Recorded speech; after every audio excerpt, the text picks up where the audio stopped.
চট্টগ্রাম 4-এ হলেন জনাব আসলাম চৌধুরী, চট্টগ্রাম 2-এ হলেন জনাব সারোয়ার আলমগীর। এই দুটো আসনে নির্বাচন হয়েছে, কিন্তু রেজাল্ট পাবলিকেশন এবং শপথ আপিল বিভাগের আদেশ অনুযায়ী স্থগিত আছে যতক্ষণ না পর্যন্ত আপিল নিষ্পত্তি না হয়েছে। এই দুটো মামলায় এই দুইজন ব্যক্তির পক্ষে মডিফিকেশন অ্যাপ্লিকেশন দায়ের করা হয়েছিল, এই জন্য যেন তাদেরকে শপথ নেওয়ার সুযোগ করে দেওয়া হয়। আর একই সাথে আমরা একটা উইথড্রয়াল অ্যাপ্লিকেশন দায়ের করেছিলাম। এই দুটোর উপরেই আজকে আংশিক শুনানি হয়েছে এবং আগামীকালকে আমাদের আপিল বিভাগ এই দুটো অ্যাপ্লিকেশনের উপরে আদেশ দিবেন। আদেশের জন্য আগামীকালকে রেখেছে। প্রতিদিন গোসলে সিরামের উজ্জ্বলতা মেরি সিরাম সোপ বার। মূলত হয়েছিল যে এই দুটো মামলায় দুইজনের প্রেক্ষাপট ভিন্ন।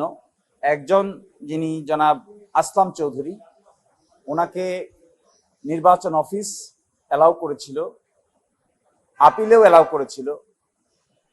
হাইকোর্টে এসে কন্টেস্টিং পার্টি রিট পিটিশন করেছিলেন, সেখানে এটি খারিজ হয়ে গিয়েছিল। তারপরে এর বিরুদ্ধে সুপ্রিম কোর্টে গিয়ে লিভ গ্রান্ট হওয়ার পরে সেখানে বলা হয়েছিল যেহেতু ঋণ খেলাপির অভিযোগ আছে এবং যেদিন এটি সাবমিট করার কথা নমিনেশন পেপার, সেই দিন ঋণ খেলাপি কিনা এই প্রশ্নে তাদের শপথ স্থগিত করে রাখা হয়েছিল। আর আরেকজন যিনি আছেন সারোয়ার আলমগীর, ওনাকে একেবারে ইলেকশন কমিশন অফিস অ্যালাউ করেছিল। আপিলে গিয়ে চিফ ইলেকশন কমিশনের নেতৃত্বে যে আপিল হয়, সেই আপিলে তিনি ডিফল্টার হিসেবে আখ্যায়িত হয়েছিলেন। তার বিরুদ্ধে তিনি রিট পিটিশন দায়ের করেছিলেন। রিটে তার পক্ষে নমিনেশন পেপার নেওয়ার জন্য ডাইরেকশন দেওয়া হয়েছিল। তার বিরুদ্ধে সুপ্রিম কোর্টে গিয়েছিলেন বিবাদমান পক্ষ, সেখানেও লিভ দিয়ে বলা হয়েছিল যে ইলেকশনে পার্টিসিপেট করবেন, কিন্তু রেজাল্ট পাবলিকেশন স্থগিত থাকবে এবং তাদের শপথ গ্রহণ স্থগিত থাকবে যতক্ষণ এই লিভ পিটিশনটা নিষ্পত্তি না হয়েছে, আপিলটা নিষ্পত্তি না হয়েছে। আজকে তারা যে দরখাস্ত নিয়ে এসেছিলেন, সেই দরখাস্তের বিষয়বস্তু ছিল যেহেতু ইলেকশন হয়ে গেছে, এখন তাদেরকে রেজাল্ট পাবলিকেশন এবং শপথ নেওয়ার সুযোগ করে দেওয়া হবে। কিন্তু আমরা বলেছি মূল আপিল তো এখনো শুনানি হয়নি। মূল আপিল শুনানি না হয়ে এই ধরনের অ্যাপ্লিকেশন যদি গ্রহণ করা হয়, তাহলে মূল আপিল শুনানির আর কোনো প্রয়োজনীয়তা থাকবে না। এই জন্য তারা প্রকৃত অর্থে ডিফল্টার কিনা, ঋণ খেলাপি কিনা এবং তাদের জন্য কোন আইন অ্যাপ্লিকেবল হবে, এটা দেখার জন্যই পরিপূর্ণ আপিল শুনানি হতে হবে।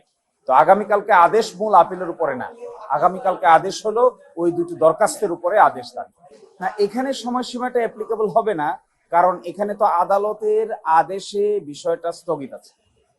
যদি আদালতের আদেশ না থাকতো তাহলে সময়সীমা কাউন্ট করতে হতো। সময়সীমা হলো 90 দিন। তো 90 দিনের সময়সীমা এখানে গ্রহণযোগ্য হবে না আমাদের মতে।